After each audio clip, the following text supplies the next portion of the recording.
Hello and welcome to another edition of Potluck News, which also serves as your daily dose of lamb dog. Today in Potluck News, which I get off of yahoo.com, the top story that comes up happened to be Star Wars related, which I know some of my viewers really dig the Star Wars franchise. I myself appreciate it in passing. If it's on the tele, I watch.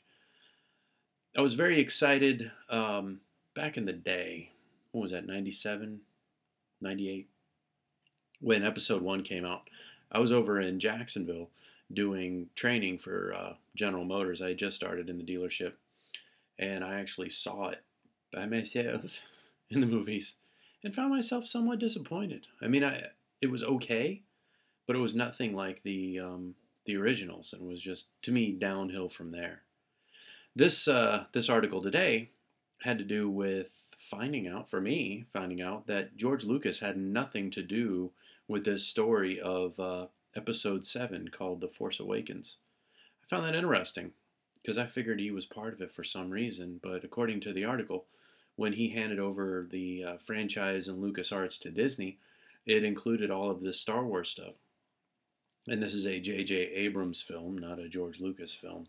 Which, I mean, if what he's going to be putting out is like episode 3 with a then maybe we'll be a little bit better served with a guy who's putting out the new Star Trek movies. That's sort of ironic, isn't it? Star Trek or Star Wars, I don't know.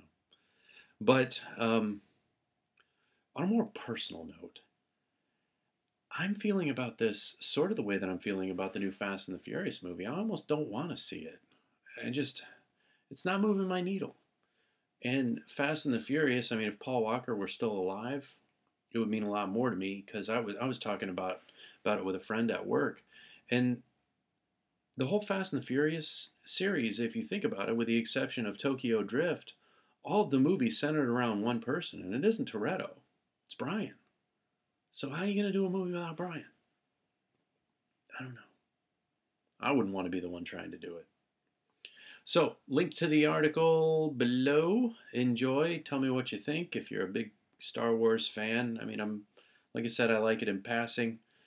I'm not as nerdy about it as some, that's for sure. We will catch y'all tomorrow, and until then.